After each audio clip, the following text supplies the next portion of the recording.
Hi everyone, इस video में हम देखने वाले हैं कम्युनिटी हेल्थ नर्सिंग के कुछ क्वेश्चंस को। तो ये क्वेश्चंस है बार बार रिपीट किए जाते हैं, इसलिए इसको देखना ये बहुत इंपॉर्टेंट है। ठीक है, तो स्टार्ट करते हैं क्वेश्चन नंबर 1 से। क्वेश्चन नंबर 1 है, मलेरिया मेनली इफेक्ट्स। मलेरिया किसको इफेक्ट करता है? तो ये स्प्लीन को इफेक्ट डालता है। तो इसमें क्या होता है, स्प्लीनोमेगली हो जाता है, यानी स्प्लीन का साइज जो है बड़ा हो जाता है। नेक्स्ट है during HIV infection. HIV infection में क्या होता है, इम्यूनिटी पावर जो है वो डिक्रीज हो जाता है। इम्यूनिटी पावर क्यों डिक्रीज होता है? क्योंकि HIV जो है वो टारगेट करता है आपका CD4 T सेल्स को। CD4 T सेल्स पे ये अटैक करता है और उसकी संख्या को घटा देता है, तो जो कि इम्यूनिटी पावर को डिक्रीज कर देता है। नेक्स्ट लेप्रोसी क्या है? तो लेप्रोसी है आपका एक बैक्टीरियल डिजीज है, और ये किसके द्वारा होता है?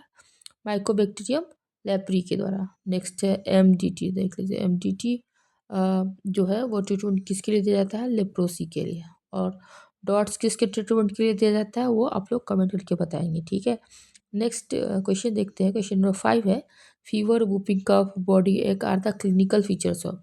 तो ये सब सिम्टम आपको देखने को मिलेगा किसमें? पर्टूसिस में, यानी वूपिंग कफ। नेक्स्ट है, higher incidence of pertussis is found among age group. कौन से एज ग्रुप में जो है पर्टूसिस सबसे ज़्यादा पाया जाता है? तो ये 0 to 5 ईयर्स में ज़्यादा होता है, यानी यंग चिल्ड्रन जो भी रहेंगे उसमें इसका इंसिडेंस सबसे ज़्यादा देखने को मिलेगा। नेक्स्ट है, whooping cough and diphtheria mainly spread by. Whooping cough और डिप्थीरिया किसके द्वारा फैलता है? ये है ड्रॉपलेट इन्फेक्शन। ड्रॉपलेट इन्फेक्शन कैसे होगा?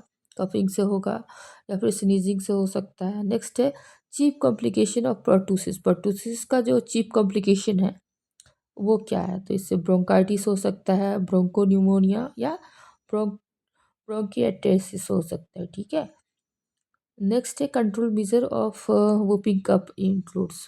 कंट्रोल मेजर क्या है वूपिंग कप का? तो इसमें आइसोलेशन किया जाता है, डिसइंफेक्शन और वैक्सीनेशन जो है कंट्रोल मेजर से वूपिंग कफ का। नेक्स्ट है, which age group is considered most sensitive for getting infection. तो सबसे ज़्यादा जो एज ग्रुप सेंसिटिव है इन्फेक्शन के लिए वो है इन्फेंट। इन्फेंट क्यों है? क्योंकि इनका जो है इम्यून सिस्टम बहुत कमज़ोर रहता है या इमेच्योर रहता है। नेक्स्ट क्वेश्चन देखते हैं, serum hepatitis is also known as. Serum hepatitis को हम लोग और किस नाम से जानते हैं? इसको हम लोग कहते हैं हेपेटाइटिस बी, और सबसे खतरनाक यही रहता है। ठीक है, latest name of infectious hepatitis. Latest name जो इन्फेक्शियस हेपेटाइटिस का है वो है हेपेटाइटिस ए। तो मेजर ट्रांसमिशन जो है हेपेटाइटिस ए का वो फीको ओरल रूट है, और हेपेटाइटिस बी का ब्लड बोर्न डिजीज है, ये ब्लड से फैलेगा। नेक्स्ट है, mode of transmission of cholera. Cholera कैसे फैलता है? कोलरा फैलता है आपका कंटामिनेटेड वाटर, फूड या हैंड्स से।